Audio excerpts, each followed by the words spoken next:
up, everybody? You already know who it is. Here to open a box of Battlebond. I've been meaning to get myself one of these. That last one we opened was a preview box for my buddy's store, so sadly I did not get to keep any of the cards that we saw in that video. This video is going to be spicy. This video is going to be a little bit different. What I mean by that is it's not going to be as long. We're just going to go through these packs. But yeah, Battlebond. So this is a pretty sweet set. Packs are really loose, which is weird, but it's fun to play. I mean, if you guys haven't been to any of the release events, it's a complete two-headed giant set, and it's not really lame to play with somebody because the cards just work really well together. But yeah, no commons or uncommons. They're not good in this, or sorry. There's some decent uncommons in this set, but we're just going to go to the rares and foils. We start with a Together Forever. Now, Spell Snare, yeah, so there is some pretty decent uncommons in this set, including Spell Snare. So we'll just put cards like that, try to keep the ones that are actually worth something, or at least somewhat interesting to see on a screen in the front. Alright, next pack, this is it, y'all. We already got there. Foil Cracking Hatchling, and then a Tidespout Tyrant. So that's a big old son of a gun. Peregrine Drake, that card's fun. And nothing really good in the uncommon slot. Got a couple good blue cards so far. So yeah, if anybody went and played in one of the Battlebond events, just comment down at the bottom what decks you and your partner drafted, what seemed to work out best, what you got beaten by, what you just completely destroyed. It's a very fun set to play. Sadly, these cards usually aren't taken if they're like pack one, pick ones. But those are very good lands. They're going to demand some sort of price tag for EDH players, as long as it's not one-on-one EDH. Alright. Nirkana Revenant. So that's a pretty good card. That's our first mythic of the box. 6 drop, 4/4. Whenever you tap a swamp for mana, you add an additional swamp. Then you could pay black to give this creature +1/+1. It's weird. It's a vampire that doesn't have flying. The crowd's going wild because we pulled our first mythic already. 4 packs in, 1 mythic. It's not the mythic we want, but it's fine. So if we hit insane cards, and by insane I mean anything that's over $10 or close to that, then we'll go a little bit more into those cards. There's really not a whole lot. I think there's only 5 on the list. Bramble Sovereign, Arena Rector, Land Tax, which is a pretty fun card. I pulled that in the event that I played with, and I did get it out on turn 1 with my opponents playing first. So I was able to just dig a bunch of lands out of my deck. I never missed a land drop. If you are tired of missing land drops, play Land Tax, because you won't miss land drops. That's just how it works. Ooh, a Sea of Clouds. So we hit a second land. We got a couple Burrows and a Phantom Warrior. Okay.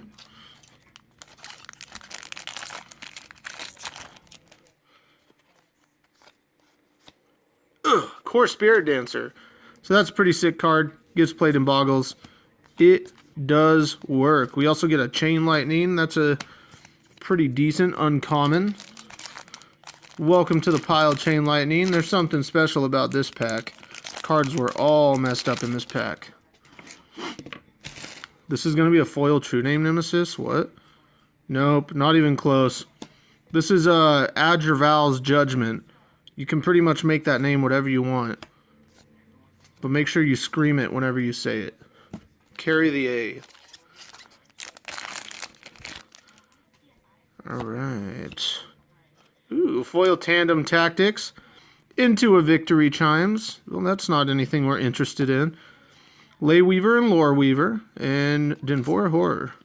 That's kind of cool. I didn't know they reprinted that card in the set. Haven't seen it, at least, in any of the events that I have played. So we haven't hit anything strong yet, which means the end of this box is just going to go crazy. Mystic Confluence, That is a foil Mystic Confluence. It was kind of hard to tell. So that is our foil rare for the box. It is not the blue foil that we were looking for, but it's fine. Magus of the Candelabra. Pay X to untap X target lands. Hey, that's neat. And yeah. So I think the preview box we opened, there were 2 foil rares in that box.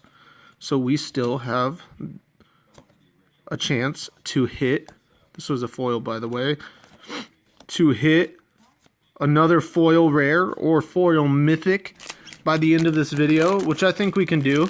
We're pretty lucky. It's this little crappy clover on my hand, Shamrock. Oh, Thrilling Encore. Instant speed, put all the creatures that died this turn onto the battlefield under your control. Okay, that's a pretty good freaking card.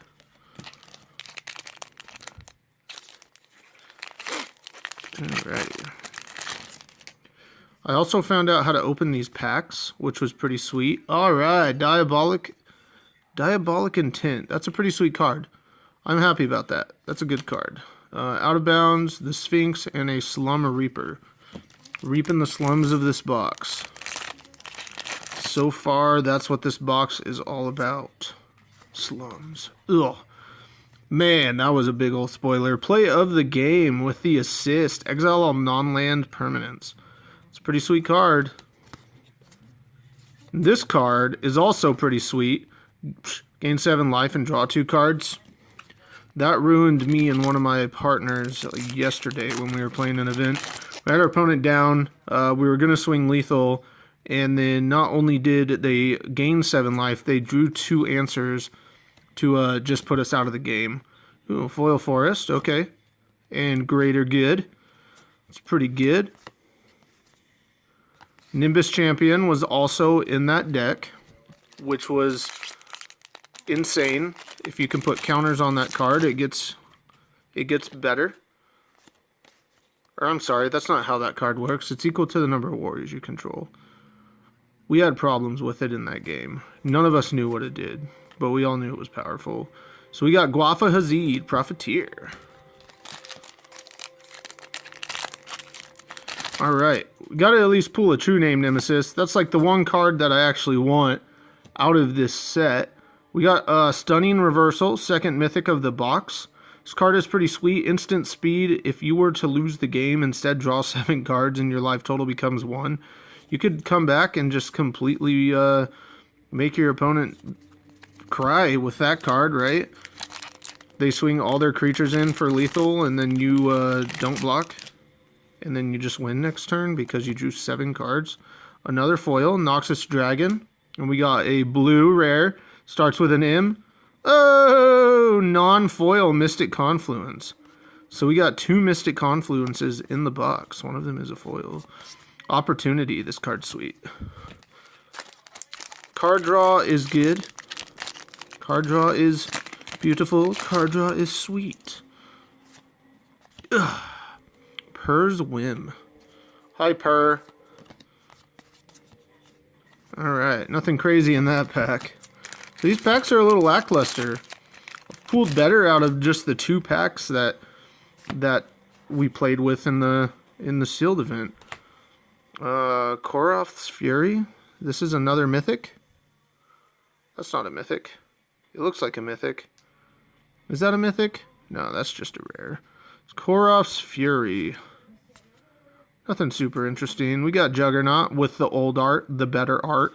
The art that makes him look pretty freaking cool. So, my friend decided to let us do a preview of the new Commander Anthology set, which I have sitting next to me. And I'm kind of excited for that, but I don't play Commander. I know nothing about Commander, so I'm trying to do like little bits of research to find out what it's all about. And I think... Ooh, Swords Plowshares. I think it's pretty sweet. I mean, I know enough through buddies of mine that play Commander that there's some decks in there that are really sought after, especially the Atraxa. When Atraxa had first come out, that deck just kind of cleared off the shelves when people realized how powerful it was. And you just couldn't find it anywhere. It went from being the MSRP, and like a couple weeks later, it just shot up. And everybody was very excited about that because, you know, when there's a new product you're excited to go get, especially if you're just a player that likes to play for fun, you get stuck paying hundreds of dollars because people just make it good. Bramble Sovereign. This is cool. So this is one of the cards that we were looking for. This is a $10 Bilski. And Lava-Filled Overlord. Boom. That card is insane. If you have the opportunity to play that in draft or however your LGS is pushing the event, definitely take it. That card is very good. This card is not. Angelic Chorus, I guess it could be good. We drafted it. We didn't end up playing it in our in any of our decks because it doesn't hit all of your team. It's only creatures that you control. When they enter the battlefield, you gain life. And that just wasn't good enough. War's Toll. War's Toll. Alright. So that's not what we're looking for. But we still got a handful of packs left. We still have a lot of chance here. Alright, we're going to get it. Virtus the Veiled. So we got partnered rares. This is a 2 rare pack. Virtus the Veiled and his friend Gorm the Great. So the way these partners work, if you cast one, you're able to go search up the other from the deck. But it's a target player that gets to search for it. So you don't necessarily need to put both of these in just your deck, unless you're just jamming mana and that's what you want to do. But you go and cast this, and you target your partner, and your partner goes and casts this, and they synergize off each other, which is just sweet. It was cool when we got partnered pairs that worked well, but some of them are really overpowering, and there's good removal in this set. Sour of Temptation, very cool. Speaking of good removal, Sour is a pretty decent removal spell. Doesn't necessarily remove a creature, but if your opponent can't destroy the Sour, no, you have a 2/2 flyer, and, ooh, a foil Last Gasp. That's cool. And a second Tidespout Tyrant? We got 2 Tidespout Tyrants in the same box? No, we don't want that. Yeah, if your opponent can't destroy the Sour of Temptation, Sour Cream of Temptation. If they can't destroy it, then you just get to control their creature, which is sweet. Alright, Spire Garden. So we're hitting all of the dual lands out of this set, which I don't feel bad about at all. I think those, depending on, you know, like I said, I don't know anything about EDH, but they seem strong. Wow, is that the last one we needed? Did we already hit a green-white dual land? I think we already hit the green-white dual land. I gotta check through this before we go into the last packs. So we got green-white, we got red-green, we hit blue-black,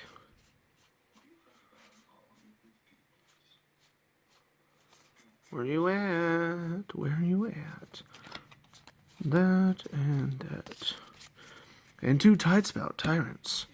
So, we hit every dual land you can get out of these packs. That's kind of cool. So, that's kind of cool. We'll take it. Now we just need that True Name Nemesis. A foil one. That's not a foil True Name Nemesis, but that is a foil Kiss of the Amnesia. I'm going to foil gain 7 life and draw 2 cards. Hey! Then we hit that land tax. So I was talking about this card earlier. It is a 1 white enchantment. Beginning of your upkeep, if an opponent controls more lands than you, you may search your library for up to 3 basic land cards and put them into your hand. That is a very powerful effect. Nobody knows how important it is to just thin your deck of lands. Then you should probably figure that out. You want to be drawing into your spells, and you want lands to cast your spells, and land tax helps you do that. Bonus round? Okay, we're not interested in you. We got another Chain Lightning. So we hit 2 Chain Lightnings in this box. That might be better than than the 5 dual lanes. I doubt it. I don't think so. Bah! Regna the Redeemer, so another rare partnered pair. Regna gets partnered with Krav, the Unredeemed. It's kind of neat. We haven't hit a single Beast Within, which is another card I'm interested in getting out of this. Alright, Vigor, this is a pretty insane card. We had to play against this. It pretty much just nullifies anything you're trying to do to your opponent. Exile this card. That's the only way that you can do any work. So if you have to play against it, make sure you have some sort of exile ability. Otherwise, you're going to be stuck. Or if that's their only creature, I think you'll be fine. This is the last pack, everybody. We hit 15 minutes, not 40. And the last pack, we hit a foil game plan. That's not a foil. That's just a regular game plan. Okay, so this box was pretty sweet. We also got a Beast Within. Hallelujah. This box was pretty sweet. We didn't hit a ton of the money cards, but we did hit all of the lands. We got a Bramble Sovereign and a land tax, which is good enough for me. Doubling Season, oh well. Maybe next time. I'll probably get another one of these boxes. If you guys like watching these box openings, please subscribe to the channel. Hit the notification buttons. Do whatever you want. Go check out some of my previous videos. I like doing giveaways. We did our first one the other day. And we're going to be doing our second one. I believe the 22nd is the deadline. The instructions are very easy. Just read the description of the video. It is a thumb screen of an MTGO draft from Heart and Soul MTG. So go check that out. Thanks, everybody.